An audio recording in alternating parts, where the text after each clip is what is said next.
5,50,000 ఇందిరమ్మ ఇండ్లు, ప్రతి పేదవాడికి ఇల్లు మంజూరు అయితే 5 లక్షల రూపాయలు నగదు పని అయిన ఎంబడే ఖాతాలో పడేటట్టు. ఎక్కడైనా ఇందిరమ్మ ఇళ్లలో దళారులు కానీ చేతివాటం కానీ ఎక్కడైనా కనిపించిందా? ఎక్కడైనా చిన్నదేనన్నా ఉంటే కూడా ఎంబడే వాళ్ళను ఉద్యోగాల నుంచి తొలగించిన చరిత్ర ఉంది. ఇందిరమ్మ ఇళ్లలో ఎక్కడైనా లోపం ఉందా?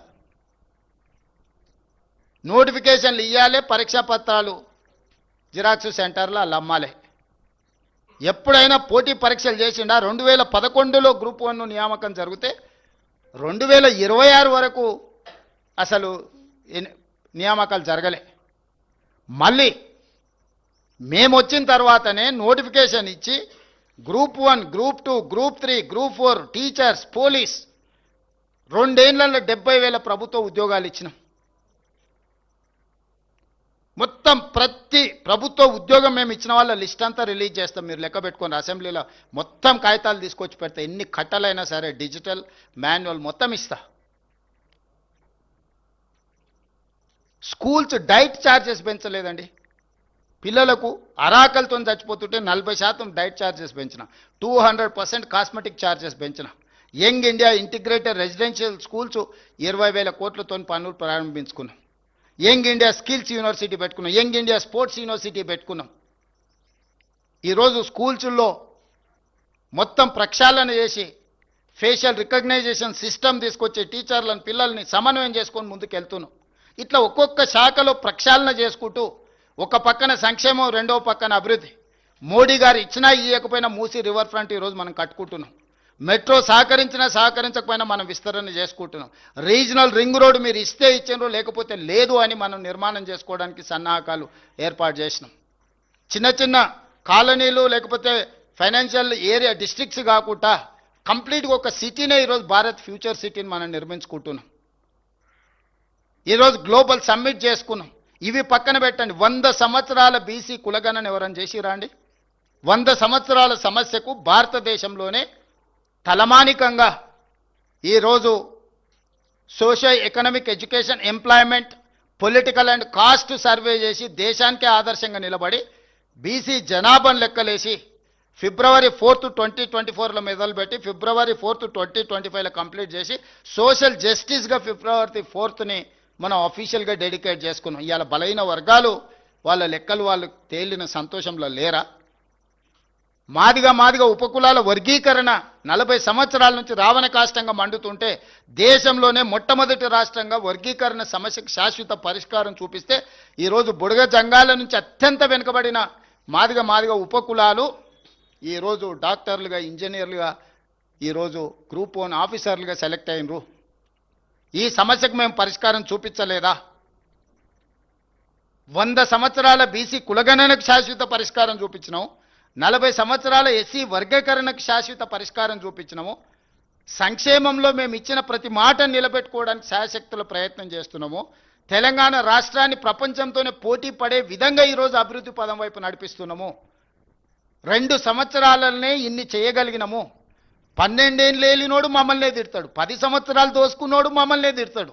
మమ్మల్ని కాదని వాళ్ళకు ఓటేయమంటారు. అందుకే ఓటర్లకు నేను స్పష్టంగా విజ్ఞప్తి చేస్తున్నా. 12 సంవత్సరాల మోడీ గారి పరిపాలన, 10 సంవత్సరాల చంద్రశేఖరరావు గారి దోపిడీని, 2 సంవత్సరాల మా సంక్షేమాన్ని, అభివృద్ధిని బేరీజు వేసుకొని మీరు తీర్పు ఇవ్వండి. ఈరోజు రాష్ట్రంలో అధికారంలో ఉన్నది ప్రజాపాలన. ఈరోజు మేము నిధులు ఇవ్వాలన్నా, గల్లీలలో అభివృద్ధి జరగాలన్నా, సంక్షేమాన్ని గల్లీలకు చేర్చాలన్నా అక్కడ మట్టికెళ్ళినా ఇంటివాడే వెళ్ళాలన్నట్టు అక్కడ మనవాడే ఉండాలి. సమన్వయం చేసుకొని నేను ఎందుకు చెప్తున్నట్టే, శాసనసభలో చంద్రశేఖరరావు గారు ప్రధాన ప్రతిపక్ష నాయకుడిగా తన బాధ్యతను తను నెరవేర్చినుంటే ఆ పార్టీ ప్రతిపక్షంలో కూడా ప్రజల పక్షాన మాట్లాడుతుంది, ప్రజల పక్షాన కొట్లాడుతుంది కాబట్టి కొంతమంది గెలవనియండి అని అనేవాన్ని. వాళ్ళు విధ్వంసం చేయడమే, అడ్డుకోవడమే, ఎక్కడికక్కడ అభివృద్ధిని నియంత్రించడమే కార్యక్రమంగా పెట్టుకొని గ్రూప్ 1లో కోర్టులో పిటిషన్లు వేస్తే హైకోర్టు చెంప చెల్లుమనిపించింది. బీసీలకు స్థానిక సంస్థలలో 42% రిజర్వేషన్లు ఇస్తే కోర్టులో పిటిషన్ వేసి కొట్టేపించారు. ఇప్పుడు బీఆర్ఎస్ వాళ్ళు ఆ పిటిషనర్కి వాళ్ళ టికెట్ ఇచ్చిండ్రు. రంగు బయటపడ్డది కదా, ఎవరు అడ్డుకున్నారో. మన సర్పంచ్ల 49.83% బీసీలకు మేము సర్పంచ్లు ఇచ్చినాం. ఇవాళ కౌన్సిలర్లు కార్పొరేటర్లు 61% ఇచ్చినాం. పార్టీ పరంగా ఇచ్చినాం. చట్టంలో అవకాశం లేకపోతే స్వీయ నియంత్రణ పెట్టుకొని పార్టీ కమిట్మెంట్తో ఈరోజు 61% కౌన్సిలర్లు కార్పొరేటర్లు బీసీలకు ఇచ్చినాం. ఇది మా కన్విక్షన్, ఇది మా కమిట్మెంట్, ఇది మా అప్రోచ్. కాబట్టి 3 పార్టీలను సంపూర్ణంగా విశ్లేషించండి. ఒకే ఒక్క రోజు, రేపు మిగిలింది 10 తారీఖు. 24 గంటల్లో మీ భవిష్యత్తు నిర్ణయం జరగబోతుంది. మీ గల్లీలో మీ సమస్యలు పరిష్కారం కావాలంటే ఎవరు పరిష్కరించగలరో, ఎవరు అభివృద్ధి చేయగలరో ఆలోచన చేయండి, విశ్లేషించండి. ఢిల్లీ నుంచి మోడీ గారు మన గల్లీలో మోరీ తీయడానికి వస్తారా?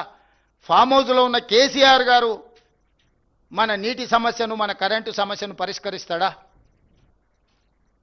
ఈరోజు ఉపన్యాసాలు ఇస్తున్న హరీష్ రావు గారు, కేటీఆర్ గారు నిన్నటి వరకు వాళ్ళే మంత్రులు కదా, వాళ్ళ దగ్గరనే ఆర్థిక శాఖ, వాళ్ళ దగ్గరనే మున్సిపల్ శాఖ, వాళ్ళ దగ్గరనే ప్రభుత్వం ఉన్నది కదా, వాళ్ళ కుటుంబం చేతిలోనే తెలంగాణ రాష్ట్రం అంతా బందీగా ఉన్నది కదా.